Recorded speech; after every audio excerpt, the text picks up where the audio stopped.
Welcome to, for real, our second to last week of talking about ecofeminism. I'm your instructor, facilitator, Rachel Hansen. Now, this week we'll be talking about the module Spirituality, Power, and Violence. And I'll be putting the link to that module here in the chat. Now, really, before anything else, I feel like I need to open up with an apology. Last week was pretty rough. I'm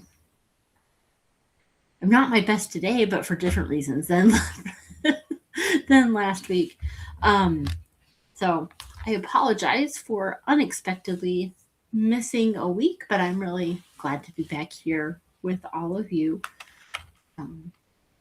As ever, a little bit of housekeeping. All of the books that are mentioned in this module and throughout this short course in ecofeminism can be purchased through my Linktree shop at no extra cost to you, but a small commission to me. And if you are here to just comment on what a woman on the internet looks like, this isn't the place for you. I already know. We could just keep it moving.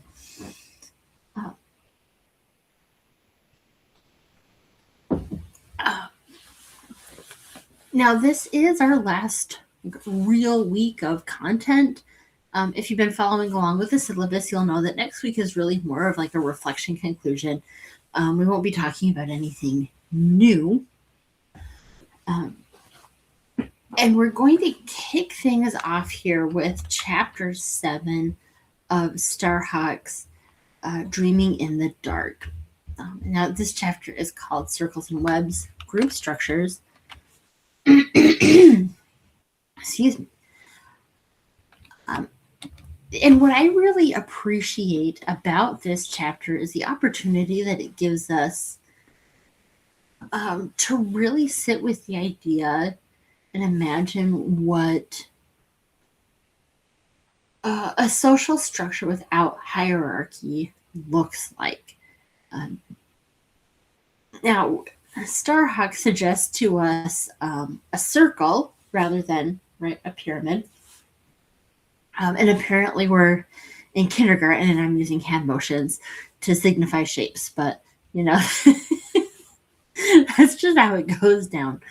But a circle is a really elegant solution for beginning to imagine what a non-hierarchical structure looks like, particularly when it comes to community organizing. And it's elegant because, and I quote, "No one is exalted. No one is above. No one is below." But they also start to help us imagine really a different relationship to power altogether. And what she calls power over, or moving from power over to power from within. Now, in a course about ecofeminism, of course, I also appreciate the opportunity to think about how we can structure our relationship to power differently, frankly, using the shape of our planet. And that rather than kind of top-down governance, we are all here in this sphere together. We kind of have to make it work, right?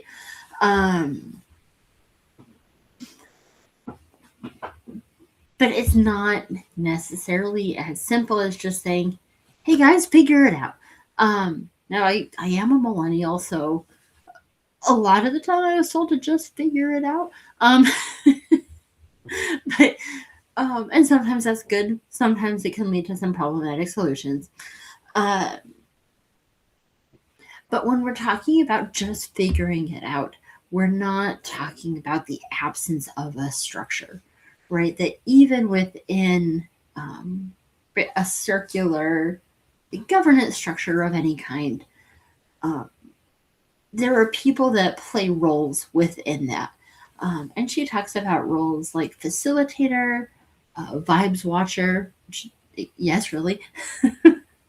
Peacekeeper, coordinator, and so on.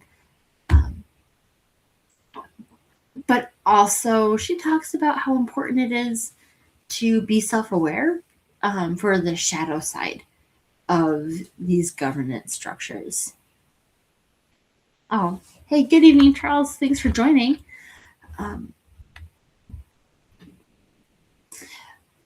But as we are becoming self-aware, right, we can also understand our place within the group. And when I'm talking about your place within, a community organizing group, what I'm really talking about is not.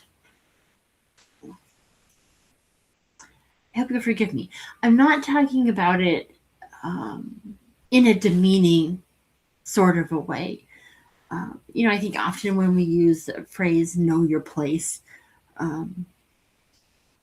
it's something that, right, like we might say to children, and is somewhat akin to children should be seen and not heard. And that's not what I mean at all. Right, when I'm talking about knowing your place within the group, it's understanding that we all have something equally valid to contribute, but that contribution is going to look different. And so using that circular structure, we understand how we can all work together. Now, this chapter itself has its real ambition through scale. Because Starhawk isn't just talking about small circles that exist within a broader hierarchy.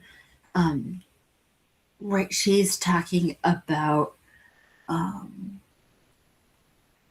essentially just kind of like a massive Venn diagram, right, where circular governance structures are overlapping with each other.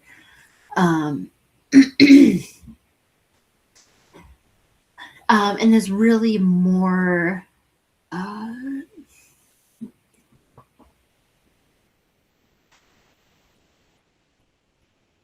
obviously not perfect, but is a little bit more focused in on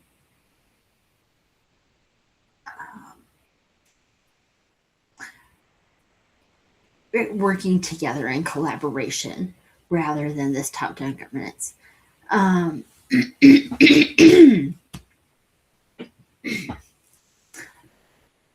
Forgive me, it is ragweed season where I am, and really kicking my butt here at the end of summer. So I apologize for all the throat clearing. Now, really the big reason that I wanted to bring this chapter into this class is because of what a useful bridge it is between ecofeminist theory and the organizing that we've been talking about for the last few weeks. And it critiques those hierarchies that we've been talking about, and then really invites us to sit with what it looks like to develop a workable solution together to the problems that we're facing. And then this really ties in well to our next essay, which is Feminism and Peace Seeking. Forgive me for misspeaking there. Feminism and Peace Seeking Connection. And that one is written by Karen Warren and Dwayne Caddy. I believe I'm pronouncing both of those correctly. And maybe not as much an essay as it is chapter 1 of their book, Bringing Peace Home, Feminism, Violence, and Nature. But they open their book with a question that is, I would say, really almost deceptive in its simplicity. What does feminism have to do with peace? And And there's not necessarily an easy route to answer that question. Because it's not just about adding in women and then like 2 thumbs up, you're in great shape. It's also about dismantling those systems of oppression that we were just talking about in Dreaming the Dark, where everybody in the group, men, women, etc., really have to dismantle those systems within themselves and conceptualizing how they view the world, to build something that exists outside of, I mean, really, I would say the warmongering culture that we live in. And to be very clear, when I'm talking about warmongering, I'm not just talking about military conflict, although, of course, I am including that. I am more specifically, for the purposes of this course, talking about violence done to the planet. It's really that type of a war.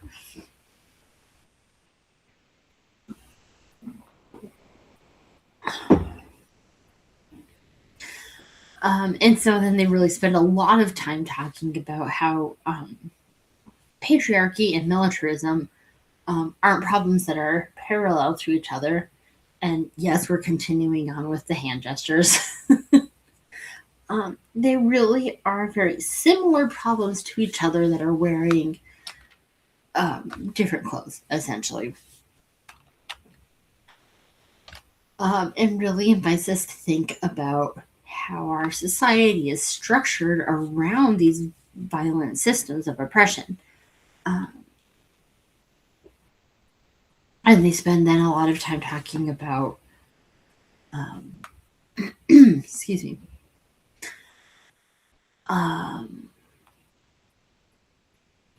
the environmental fallout of that militaristic or warmongering attitude. And then invites us to think about the praxis that we've been learning about these last few weeks. Now, we very specifically a few weeks ago, I don't know if you remember, we talked about the Chipko, which were the tree hugging organizers in India. And they really use this as an example of how women existing outside of formally recognized structures have organized in a peace politics fashion.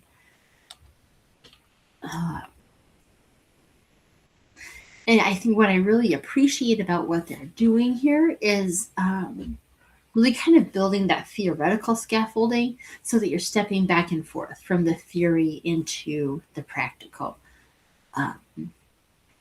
So that when we can talk about something like ecofeminism and peace politics and understand that they weren't ever separate from each other, right? They were, they've always been part of the same platform of things that we are really working towards.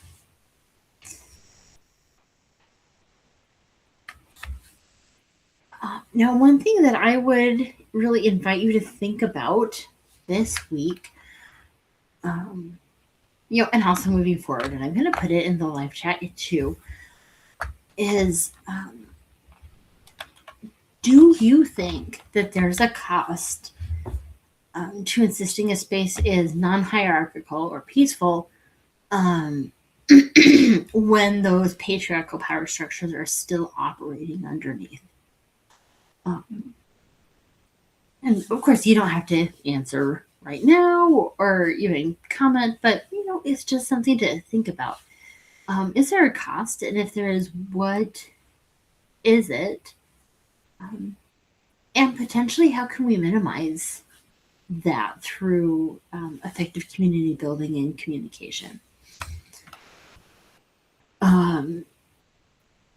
This week is a little bit shorter than previous weeks. So thank you for spending just a few minutes of your time here with me this evening. Now I will, for real, be in your inbox again this upcoming Sunday. As ever, looking at the calendar, this Sunday is August 23rd. And then we'll come together for our final session of this class next Wednesday, August 26th. So I hope that you have a fantastic week, and we'll see you again soon.